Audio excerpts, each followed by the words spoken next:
Hello, this is Bad Vibes. Today's stories are about the paranormal. Now, I know people have different views on the paranormal. Some believe in it fully, some don't believe in it at all, and some are unsure.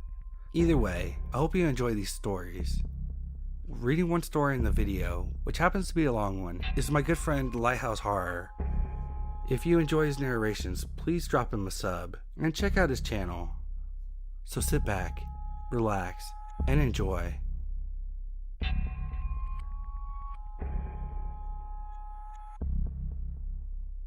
I'm a 16-year-old male, and I used to be a bit skeptical to all things paranormal until one weekend at an abandoned house. To give you some backstory, I was with my two best friends at the time, Danielle and Julia. We were home alone and bored at Danielle's house with nothing to do. I can't remember whose idea it was, but one of us had the idea to drive around on some of the old dirt roads and check out abandoned buildings. There were a lot of abandoned places, and where I live is pretty far out in the country, surrounded by either farms or woods. So we went to the first two old tobacco houses, took a few pictures, and just sort of goofed off. We got back on the road and saw an unkept driveway. Keep in mind, hardly anyone lives on this road. We decided to drive down the driveway, despite Julia saying that we shouldn't because it didn't feel right to her. Not the fact that it would be trespassing, but that she was getting extremely bad vibes about this place. However, Danielle and I insisted. We drove down it, and it was pretty far back in the woods. This is where weird things started to happen. We parked the truck in a little clearing and noticed an abandoned house in the distance. However, before we got out of the truck, the front sensor went off, beeping like crazy. So did the back one. It was as if something was walking around the truck. The weird thing is, we were parked in a clearing, so there was nothing that could make the sensors go off. Even if there were, it would have gone off before we even parked the truck, and wouldn't have just randomly gone off in that order. Danielle and Julia were kind of freaked out, but I just ignored it. It wasn't until later that this would freak me out too. We all got out of the truck and started walking towards the house. I was in front with my friends walking a decent distance behind me. If I'm honest, I was showing off and acting fearless. I wasn't that scared until I saw her, a woman. A woman with dingy, unkempt looking hair and a colonial style dress looking around the corner of the house. She looked at me and just kept her finger up to her lips and hushed me very loudly. The feeling I had is almost indescribable. Imagine feeling all senses of safety and protection is gone, and you don't feel at all happy. My heart felt like it stopped.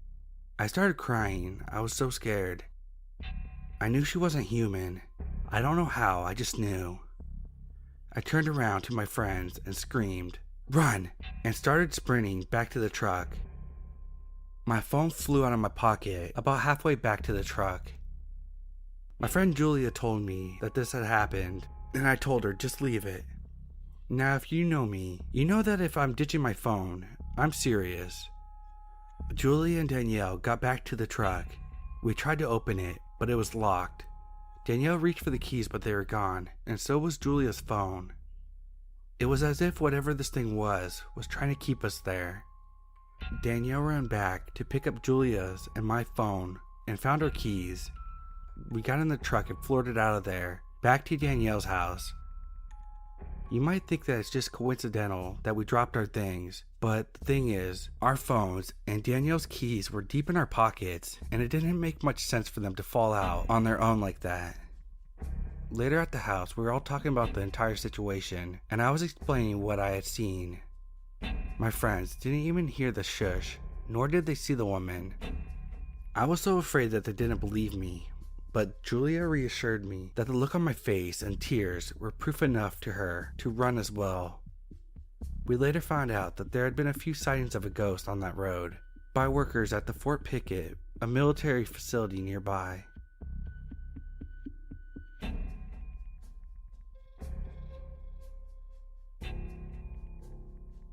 I'm a female, and at the time of this story I was 16. It was summer, so school was already out. My parents were hardly ever home since work kept them away. My little sister was staying out with my grandma. I had decided that night that I didn't want to be alone, so I called a couple friends to come over.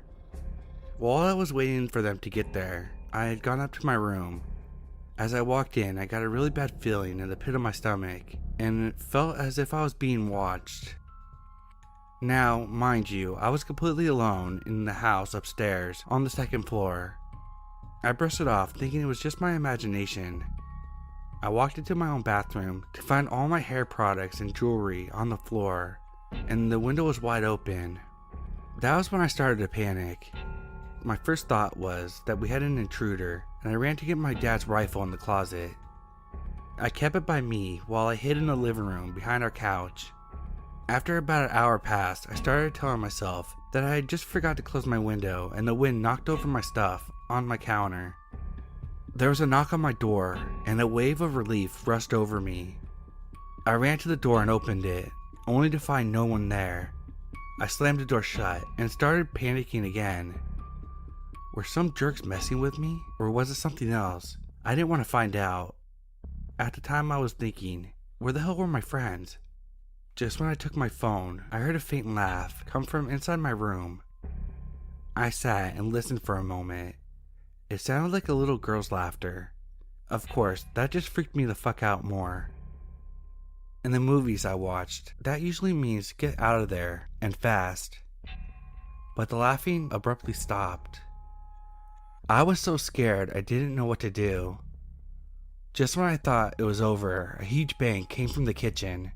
All the pans had fallen off of the pot hanger. I was so scared, I couldn't move. Then I heard the little girl's voice again, though this time it was right behind me. And she whispered, "Help me." I turned so fast that I could have probably broke my neck. And surely, there was a girl in a blood-soaked white dress. I can't tell you how fast I booked it out of there, never looking back. I stayed outside until my friends got there. I ended up going to my friend's house. I never went back into the house again.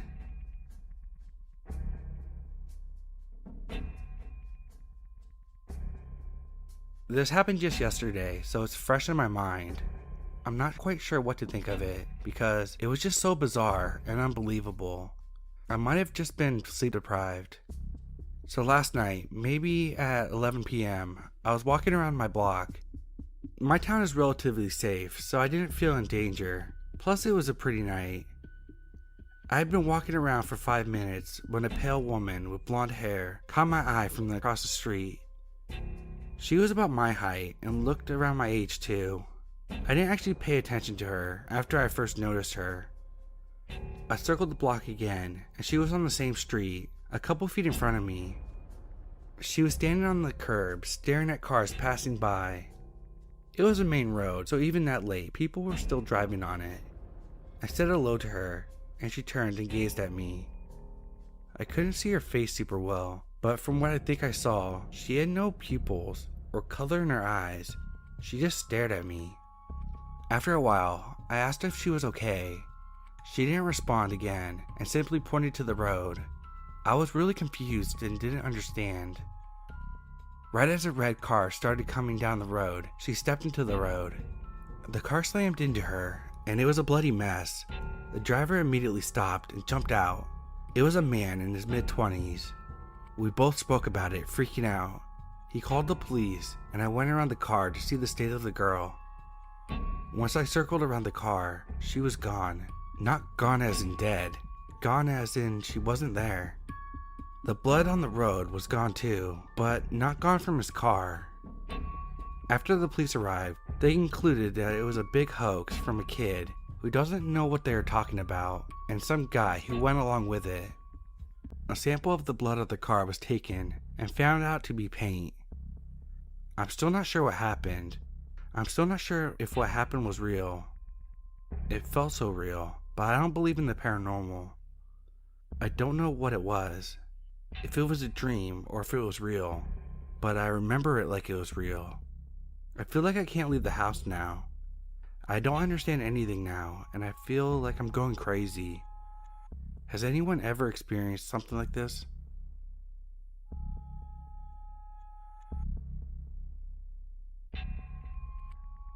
Let me start this off by saying this will be a long read. I'm also going to tell you that what I'm about to type is something I've carried with me for the last 24 years, and I haven't really spoken much about it since I was a child, and I've never spoken about it on any kind of public forum such as this. You are free to not believe me. I, in fact, encourage you to doubt anything that you're told from anyone.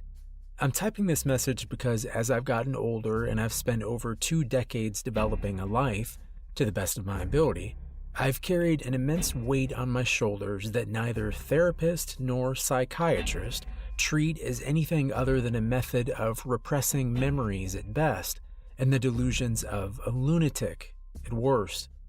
I do not blame you if you draw those same conclusions.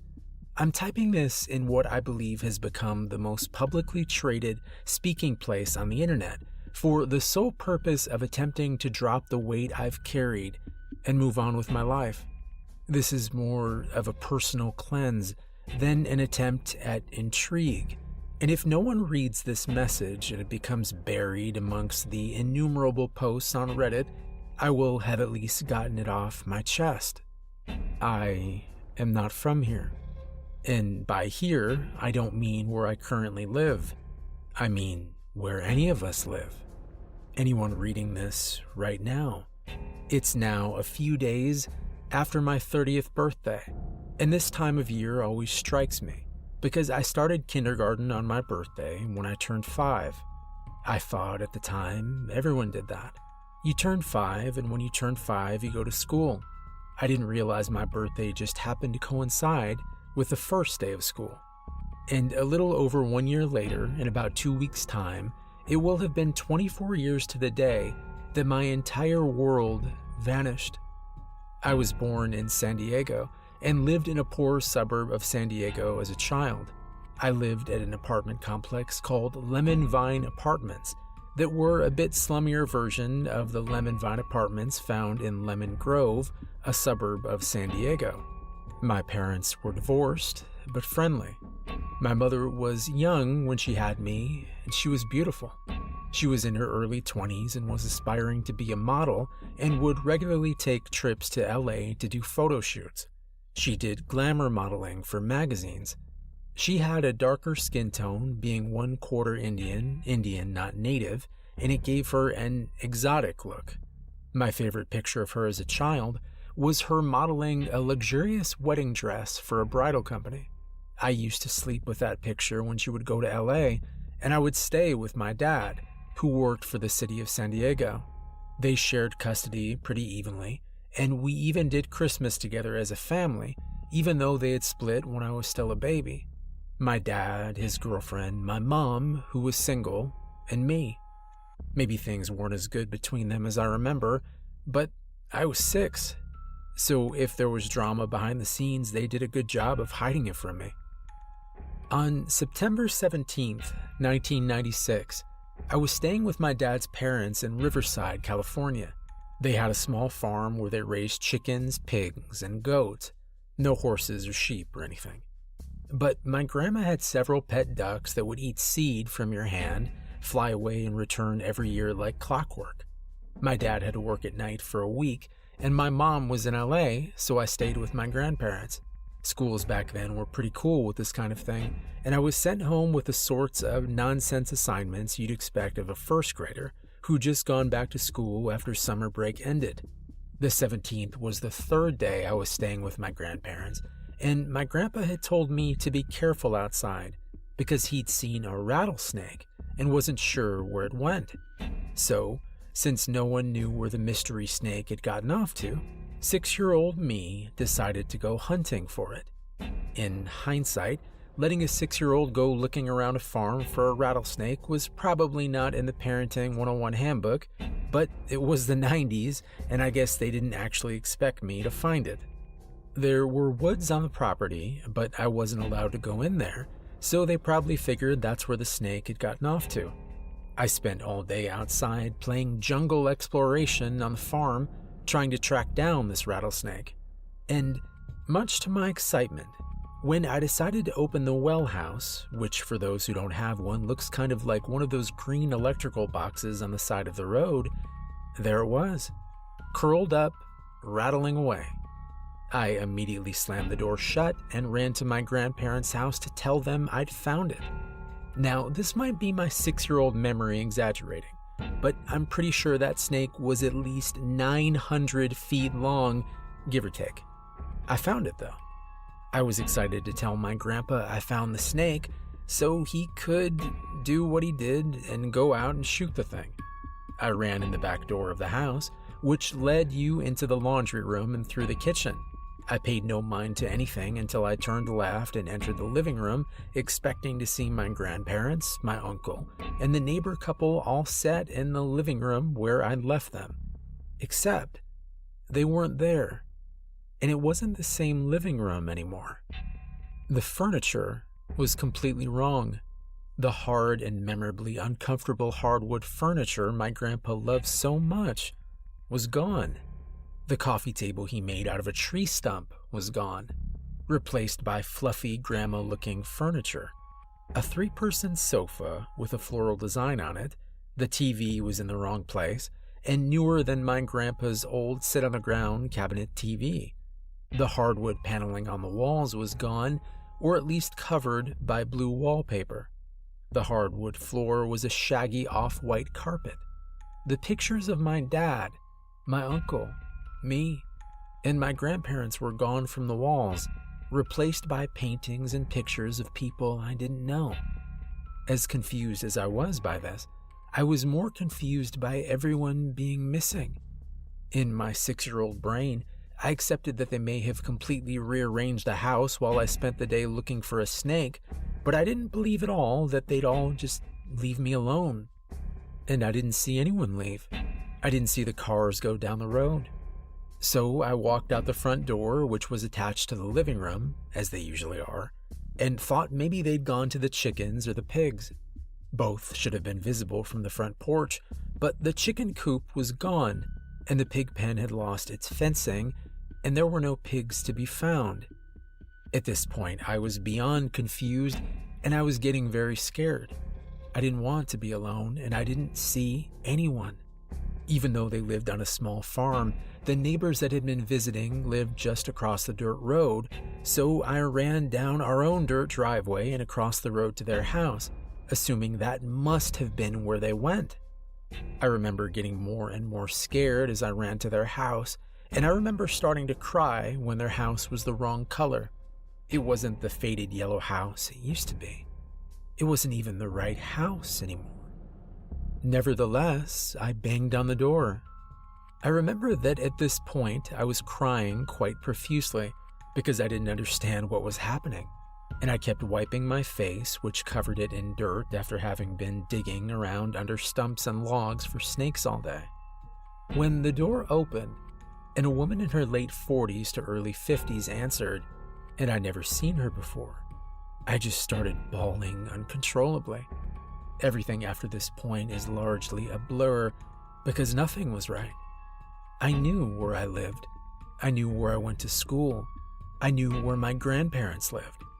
But I met the people who lived where my grandparents lived, and they were not my grandparents. I didn't know them. I begged for them to get my uncle to tell them who I was, but my uncle wasn't there. Through a series of various police and people in suits, I was brought back to the town I lived in after spending what seemed like 10 hours in the local police station trying to contact my parents. I had my home phone number memorized, but told them my dad would be asleep. But when they called that number, the person on the other end had no idea who I was or what they were talking about. I was asked to give the police officers my address and sat in the local police station while the police in my hometown went to the address. When they finally called the station back, they were informed that the name of the apartment building was incorrect. Lemon Vine Apartments didn't exist, and the address I gave them was to an apartment complex called Merritt Manor, and the apartment number I gave them was unoccupied. I believe at this point they were operating under the assumption that I had given them the wrong name of the apartment and the wrong apartment number, but I did in fact live there. When I was finally brought to my hometown after changing hands a couple of times between police, I was asked to give the police officers my address again and was driven to where I lived. That was it. That was my apartment complex. But just like everything else, it looked wrong. It was painted a different color, and the sign that used to have a large image of a lemon reading Lemon Vine now read Merritt Manor. I took the police to exactly where I lived, and just as they'd said, no one lived there. From this point forward, the police attempted to contact neighbors, all of whom knew me, but none of them were who they were supposed to be. Every person who came out of the apartment buildings around me were the wrong people, and they didn't know me. From this point, they attempted to contact my father, which should have been easy as he worked for the city. But no employee by his name apparently worked for the city in any capacity. As day turned to night, and I spent endless hours sitting in the police station as they attempted to find any person in the world who knew me, I couldn't do anything but cry. A woman in a suit, who I think was either a detective or just someone who happened to work in the station, sat with me for several hours and tried to calm me down. She gave me a stuffed dog, a Dalmatian puppy that looked a bit like one of the dogs from 101 Dalmatians, and told me his name was Sparky. She said I could keep Sparky, and that when they found my parents, Sparky would go home with me and make sure I didn't get lost again.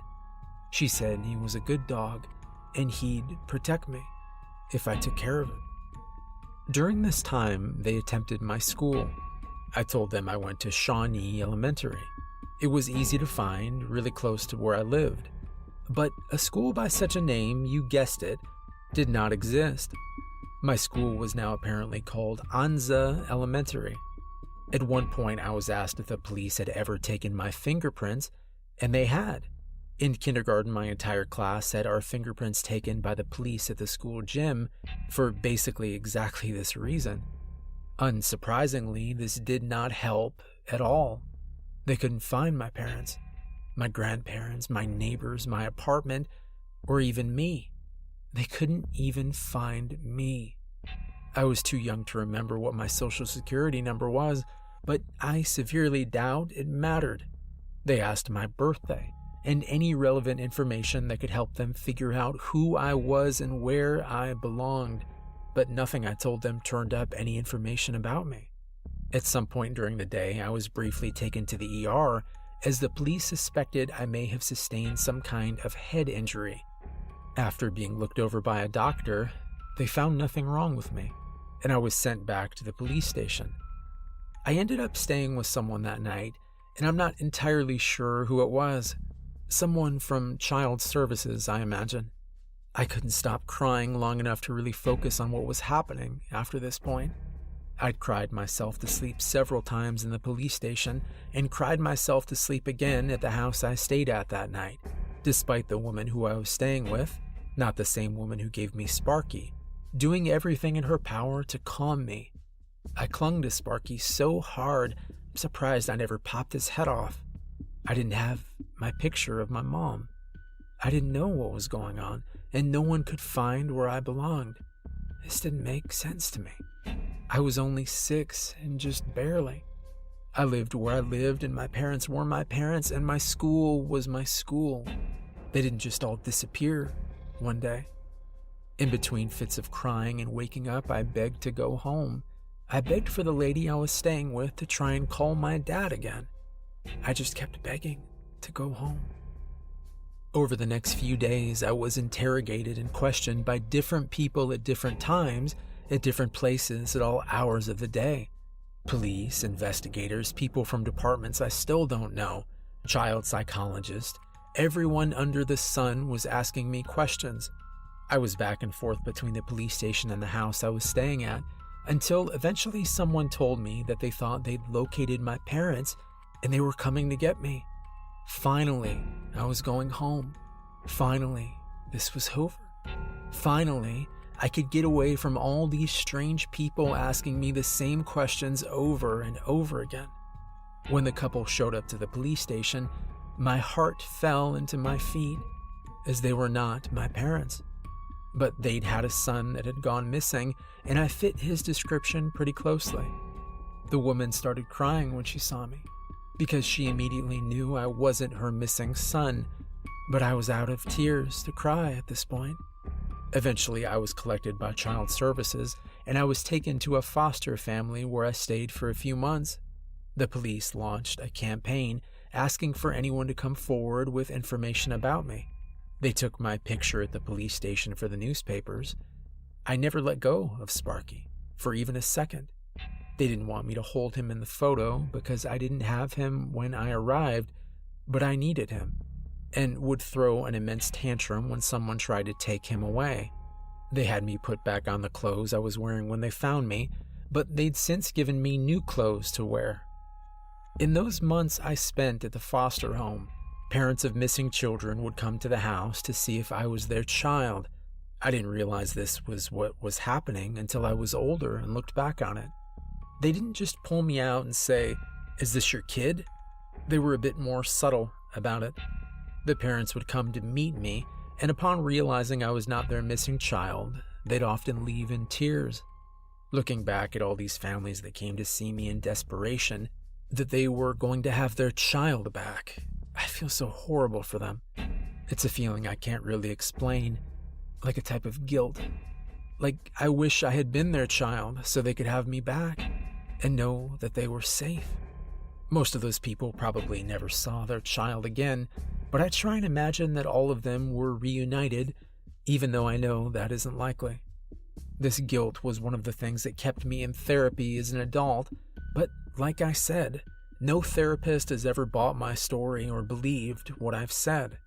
The most common belief suggested to me has always been that I was abandoned as a child and lived in an abusive home, dumped on the side of a dirt road in the middle of farmland, and I repressed all the negative memories I had of my past. I didn't stay in that foster home permanently. Eventually, while my case wasn't officially closed, I needed to start going to school and I needed identification. I was issued a birth certificate for the date that I told them was my birth year, but the day and month were listed as September 17th, the day that I was found. I never understood why they didn't just use the date and month of my actual birth, but I imagine it was because they didn't think I actually knew what it was. My name was unchanged. I started going to school sporadically. One of the child psychologists who had seen me recommended I not be placed back into a full curriculum immediately and suspected I suffered some form of PTSD. I was put in a special class and was only made to go to school twice a week initially. Eventually, I started going to school full-time and changed foster homes a few more times. I can't really say how much time passed before it happened, but eventually I was placed up for adoption. I was never actually told I was up for adoption, so I'm not sure how soon after I was found it was. But eventually people started coming to meet me. But these people weren't looking for a missing child. They were looking to adopt one. But I definitely did not represent myself as a good candidate. I had a story that no one believed or could verify. I insisted my parents would eventually find me, and I rarely had a day that I wasn't crying until my eyes burned. This story doesn't have a happy ending. I never saw my parents again, and I was a ward of the state until I was 18 and went nowhere from there. My teens were filled with delinquency, and I did a brief stint in something similar to juvie in San Diego called Chaparral. I never went to college. I never really started getting my life together until I was around 24. I haven't talked publicly about this before now, at least not since I was a child, speaking to everyone who was trying to figure out where I came from. I still have Sparky. He's old and worn, still in one piece. No longer white, he's now a dark shade of gray. He sits on my dresser and is there, just like he always has been, as long as I've been here. So Q&A, while I haven't publicly brought this up or spoken about it in any large-scale fashion, I've told the story to people who wanted to listen, and I've gotten one question, understandably, repeatedly, including from my shrink. So before you ask it, I'll try and answer it as best I can. Question: what things are different in the place you came from compared to where you are now? Answer: I'm not really sure.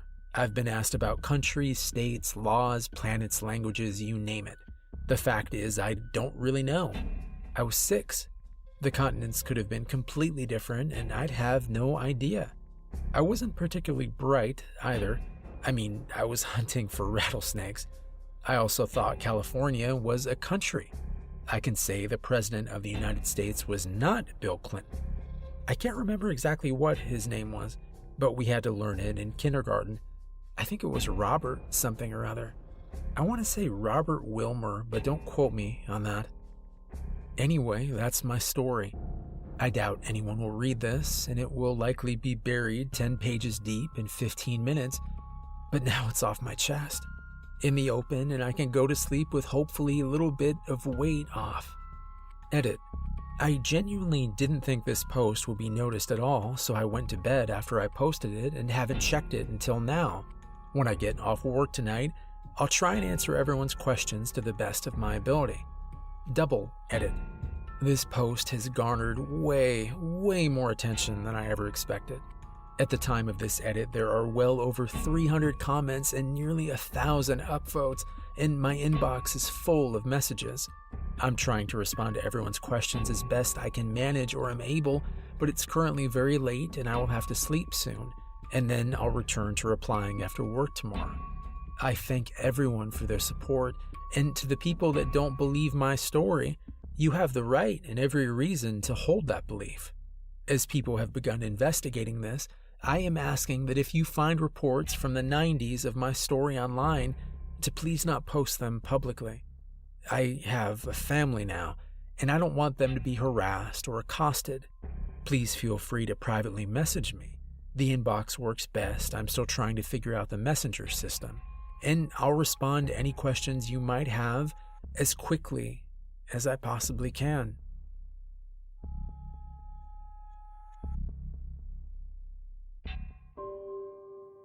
Back in 2011, I was having a really bad time health-wise. For the year before that year, and the one after, my lungs filled up with fluid as soon as the cold weather hit, and I was in the hospital for at least 10 days at a time.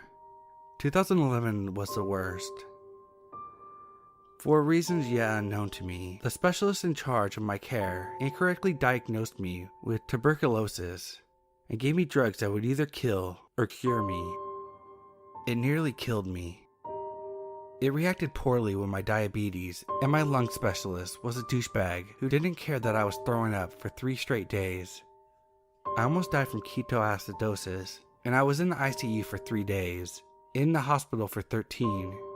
I also had a gnarly near-death experience, but that's for another story. While I was in the ICU, passing in and out of consciousness, and completely unaware of the passage of time, I hallucinated a cat. I'd be on the edge of sleep, and something would jump on the bed with me, chirp, and curl up so I could feel the warmth and purring. Sometimes he would knead my leg through the sheets, waking me up. I saw him come in the room only once. He was a big black, long-haired tomcat with an aggressively cheerful disposition and huge yellow eyes, such that I nicknamed him Lambert in my head. I even asked the nurses about him, half out of my skin I was, and that's when I realized that he wasn't a real animal. I made a promise in my head all the same. He had kept me going by letting me think there was one creature there with me 24/7, keeping me tethered to life. So if we meet again, I would return the favor and look after him however I could. Fast forward 8 years to 2019. My childhood cat, Lupin, had finally succumbed to old age.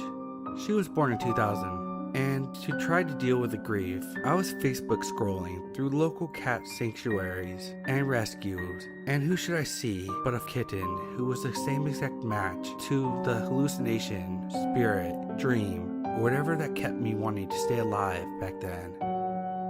I was sure in that moment that I saw him, and I was even more sure when I went to meet him at the shelter. I saw the same white freckles on his shoulders that had less than inches away from my face as I drifted, and he purred in the hospital bed. Mom vetoed the name Lambert, so we called him Jet. He has chronic anxiety issues and no food security from being on the street for the first 3 months of his life. And he kept me on my goddamn toes while I was getting over the death of my friend. But he's got the softest fur ever and is a chronic cuddler, and I owe him a lot. He still chirps when he jumps onto my bed. I'm not exactly a gold star believer. My philosophy is weird shit happens, but I'm inclined to look at the logical explanations first. I know I was super sick and my brain was throwing up all kinds of nonsense. I know that 8 years is a long time for memory to change, especially of such blurry and confused period. But emotionally, I can't shake the feeling that I met this cat nearly a decade before he was even born.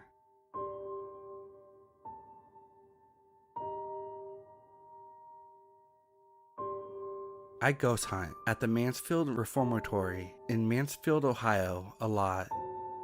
In fall of 2019, I had discovered someone lingering in the east showers. No one had known about him, so I kept him a secret for a bit. We got really close and I learned some things about him, and he visited me at my home, which isn't a problem for me. Mind you, I used my pendulum to speak to him. Months later, on another hunt, we discovered that he was being abused and was very badly hurt. He was hiding in a corner, scared for his life, so my father helped him out and escorted him to the hospital to get checked out. We went up a couple hours later, and he felt safe there, so we encouraged him to stay. After this happened, that's when I started to tell people of his existence and inform them of what had happened to him. When I first met him, I found out that he didn't know that he was dead. I felt like it wasn't my place to tell, and if it ever did become my place to tell, I knew that it was too soon. June 2020 rolls around. I invite some of my friends along with me to help my dad speak to him, because I knew that there was something that had to be talked about. Up in the hospital, another spirit had been harassing him and telling him what to do, and he couldn't escape it. My dad was helping him understand that he doesn't have to listen to this guy, especially because he has no superiority over him. He's basically just a guy who was trolling him. My dad started to slowly ease into it, asking him how it's possible that he hasn't eaten in a while, explaining to him that he's able to go through walls and leave rooms whenever he wants, telling him that he can leave whenever this troll is harassing him. My anxiety and intuition started to rise, but the anxiety wasn't my own. I knew that straight away. Something was telling me that he was nervous about what my dad was saying to him. I ended up taking over and explaining how we're all dressed differently, how we were all wearing masks because of the pandemic, because it's 2020, not the 1890s. I said, "Do you know where I'm getting at?" And my pendulum responded with yes. And right after that, I could feel tears coming. I said, "I can't do it." I couldn't tell him he was dead, but he already knew. I started crying really hard and felt a huge pang in my chest, the kind you feel when you have just been told a loved one has died. And I knew I wasn't crying, it was him crying. I've never felt another's emotions before, and the pain I felt, I knew was his, and so did everyone else that witnessed it. A friend who took an audio recording of the session told me that she heard a male's voice say, "Dead?" after I asked him where I was getting at. And when she played it for me, I heard it too, and we knew it was him. I cried for a good couple of minutes and was telling my dad how heartbroken he was to hear that. It was very hard for the both of us, but eventually, he grew to accept it. Ever since then, I've been sensitive and sometimes feel the emotions of the spirits I speak to. Sometimes it's strong, sometimes it's not there. It was one hell of an experience, but I love him to death, and I hope I never lose him. That's how close we have become. I was told we have a special connection, and I don't doubt because I feel it. Anyways, thanks for listening to my experience. I've been wanting to share it somewhere.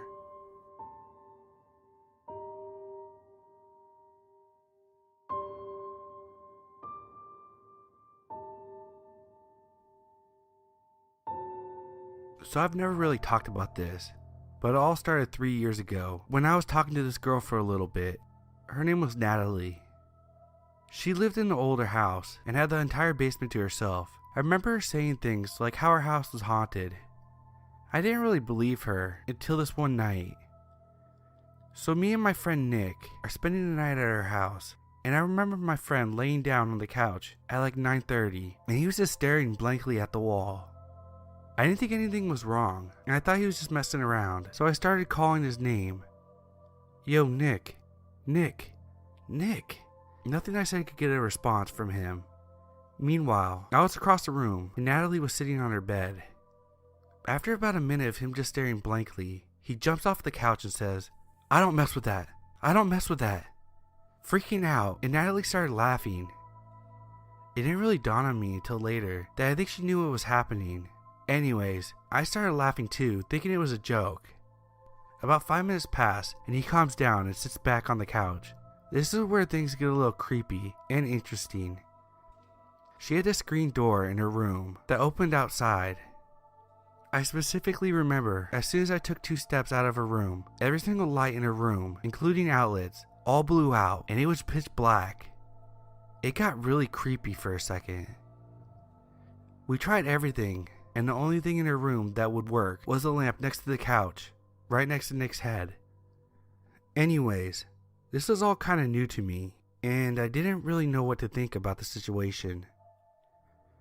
I then remembered things getting weird in the room, like Natalie was getting super agitated over the littlest things and wouldn't let me sleep in her bed. So I was like, whatever, I'll just sleep on the floor at the foot of her bed. I remember I couldn't fall asleep that night. I was laying there for a while everyone else was asleep when I had this sleep paralysis type of feeling. I couldn't move or anything. I remember this happened to me once when I was young, and all I could think to do was to pray and start saying the Our Father prayer in my head. When about halfway through it, it stopped and I just tried to go back to bed. About 30 seconds pass and it hits me again that I can't move. This is giving me chills as I type this. So I start praying again, and halfway through the prayers it stops. At this point I was like, whatever this is gone, until about 30 seconds pass again, and this time it's much more frightening. I remember it felt like someone plunged me onto an outlet, like I was being shocked through my whole body, and I was kind of shaking or whatever. It was just holding me down. I remember trying to move my arms as hard as I could to rip the blanket off of Nick to wake him up and help me. But in my head, I was saying Our Fathers, and it left halfway through again. At this point I was freaking out. I was literally scared for the next few months after this, and I slept in the same room as my mom for a month or so. It took me a while to kind of make sense of what happened that night, but I think some entity or demon or something, I don't know, tried messing with my friend Nick, and when I laughed and taunted it, it targeted me. But this story is not over. So this happened about 2 years ago when I moved into my new house, which I still live in today. I remember my aunt was visiting, and it was late night, around 2 a.m. I was just chilling, playing video games, doing my thing when I hear a weird sound to my left and right. I had my gaming headset on, so I ignored it and kept playing. When I thought I heard the same sound for the second time from behind my bed, I took my headset off and waited, trying to hear it again to find out what it was. I sat there for like 2 minutes, just waiting, when I heard the sound right next to me. Woo. It's literally all I could make out, and it was just weird and creeped me the fuck out. So I ran to my mom's room and told her something was making sounds in my room, and she was like, oh, it's probably the sprinkler system or some other shit outside, and went outside to look. I remember I walked back into the hall to my room and stood there waiting for my mom to come back inside, when I literally heard the loudest woo in my ear. I ran out of the house crying and freaking out, and my mom thought I was crazy. I remember hearing a voice another time while I was trying to sleep, and I just kept telling it to go away. Since then I haven't heard any other crazy shit, though I do get sleep paralysis sometimes. The most recent experience, I had what was like a presence of a woman in my room, and I couldn't move. I don't know, all this stuff is just kind of creepy to me.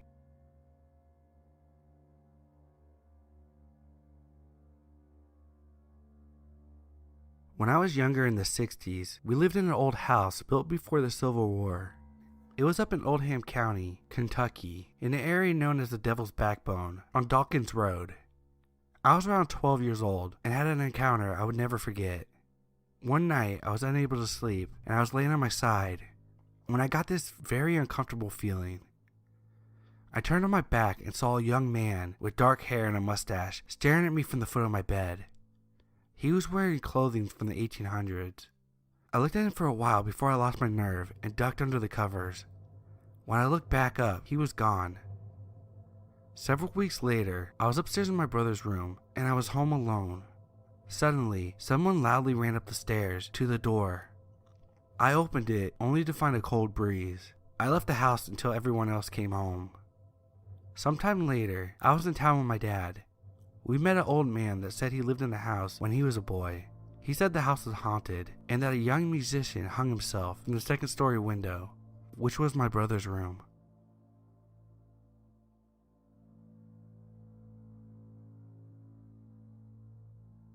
I'm a water treatment plant operator. Been doing this for about a decade. I've been the night shift guy my whole career. The nights are normally quiet and can be boring if everything is going as planned. My plant has a few different buildings. The oldest is 60 or so years old. The main building is where I spend the majority of my night shifts, and is only roughly 20 years old. For more backstory of the area, this used to be a booming, energized area. This area was littered with railroad tracks and drifters coming and going on the trains. Our farms and factories were very bountiful back then. Now that you all understand that with success in the area, there's also a darkness. From the settling of the area, wars with natives, and even into the 30s and 40s of people being killed on train wrecks and bad business deals, the grounds are laced with darkness. The silence of night shifts can be eerie all on its own. Lots of bumps and bangs in the dim lit darkness. On the night that I'm about to speak about, everything started as normal. I came around sunset, got the nightly Passover, and began my work. Around midnight, I had to do my rounds around the whole property while getting the nightly pump numbers. I made my rounds with nothing but a flashlight around the main building. The oldest building is a good walking distance away from the main building. I set out in the darkness, heading for that building. I must also add that we aren't in the nicest area of the town. However, I'm a big guy, and I can hold my own. As I made my walk, I got an uneasy feeling. I've gotten this before, but I have a job to do, and nothing came of it. I rounded the corner and unlocked the door. As I did this, the hairs on my back and neck stood up. Again, I have a job to do though. I opened the door and there stood nothing.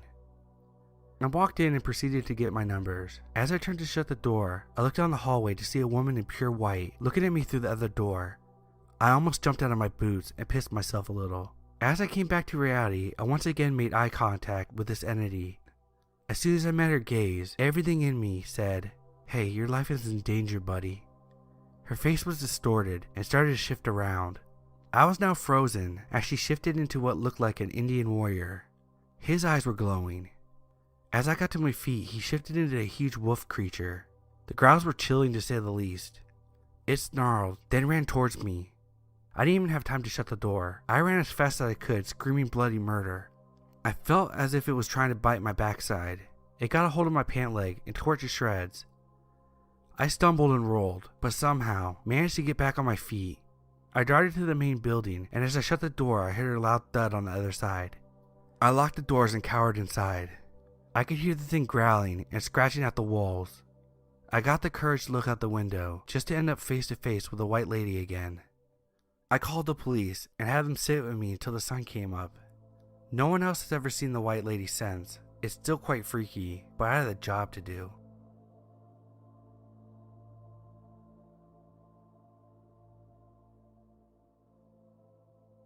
Please, someone, help us. We don't know what to do. It's getting so bad. It's been bad over the last 20 years, but this is the worst by far. Both of my parents grew up in haunted houses, and of course my siblings and I have all grown up in haunted houses as well. At first my parents thought my brother just had an imaginary friend. His name was Joe, and he lived in the closet. My brother woke up screaming in the middle of the night when I was a baby, so I don't remember. My parents ran in there, and he had blood all over his sheets, and 3 very long cuts on his back. They had bunk beds, and my brother was on the bottom. My parents said he was pale and wouldn't say a word. Things calmed down for a really long time, until I was 10. I had one of my friends stay over, and we were staying up really late, playing games, and doing what little girls do. We started hearing scratching sounds coming from outside my door. I had a cat, so I thought it was her. So I went to open the door, but there was nothing there. We ended up shrugging it off. Then it started again, and the doorknob started to jiggle, and it slowly opened. There was a dark figure standing there, looking at us. It was out of breath, and its shoulders were going up and down. Then it lunged at us, and we screamed, causing my parents to come in running. Nothing and nobody was in the house. My friend never stayed the night at my house again, and we stopped being friends shortly after. 9 years later, just little things were happening, nothing too scary. My boyfriend went off to basic training, and I still lived with my parents when I was 19. I had a dog, Zeus, who was sleeping on my bed, and he's a yellow lab. It was 6:30 in the morning, and I had to be up at 8:30 for work. He woke me up growling. Then I heard a weird voice in my ear speaking a language I didn't understand. When I started to open my eyes, it started growling in my ears. I opened my eyes fast, and my door slammed. My dog was standing over me, with his hair standing up, looking like he was about to attack someone. Everyone was already at work, and I heard banging coming from my parents' room. I got Zeus off of me, and jumped out of bed and ran to my parents' room. The cabinets were opening and closing fast, and things were being thrown everywhere around the room. It wouldn't stop. I turned around and went to run out, but the door slammed shut. My dog was running around the house barking and growling, and started running into the door. I said screw it, and ran out and grabbed some work clothes and got my dog and got the hell out. I dropped off my dog at my friend's house and went to work early. When I got home, my parents' room was destroyed. My mother was crying, and my dad was pissed. I told him everything, and we decided not to talk about it again, and went on with the rest of the night. My brother still lived with my parents as well. That night, his door kept opening and closing, and I kept hearing running in the hallway, so I thought it was him. I slipped on my slippers and stomped to his room. I was gonna yell at him to knock off his stupid shit, and when I opened the door, he was snoring. I woke him up and he promised me it wasn't him. He told me to leave his door open to see if anything happens again. I'm halfway down the hallway and my brother yells at me to run to my room and not to look back. But of course, I turn around instead. As I turned around, I see a large black figure standing in the doorway staring at me. It had large red eyes. I froze and started to whimper. My brother, being the protective big brother, came charging out of his room, telling the thing to leave me alone, and then it disappeared. My brother ran to me and led me to my room and slept on the floor all night. I didn't sleep. Now a year later, I'm 21. My husband is away in the army at the moment, and we are waiting for our plumbing to be done at our new house. Last night we had a bad rainstorm. I woke up to growling again and couldn't move. Out of the corner of my eye, I saw a figure with red eyes just staring at me, and it opened its mouth so wide it could fit my whole head in its mouth. It had huge sharp teeth and a long skinny tongue. It screamed in my ear, and my ears started to ring. I wanted to cover them, but I couldn't. My parents come running into my room, covering their ears, but it stopped mid-run when they saw the thing. My dad came running to me and picked me up and carried me to his room, and Zeus followed. I was finally able to move and started shaking uncontrollably.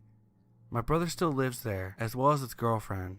We heard her scream, and then she started banging on the door, and then my dad opened it, and she came running in, crying and shaking. We all started to ask where my brother was. Before she could answer, he came out of his room on his hands and feet with black eyes, just staring at us. We all froze, none of us knew what to do. My brother then popped his neck and started running for us. My dad slammed his door shut and locked it. My brother ran right into it. My mom was screaming for it to get the hell out of the house and just kept repeating this while things were being thrown, then it goes quiet.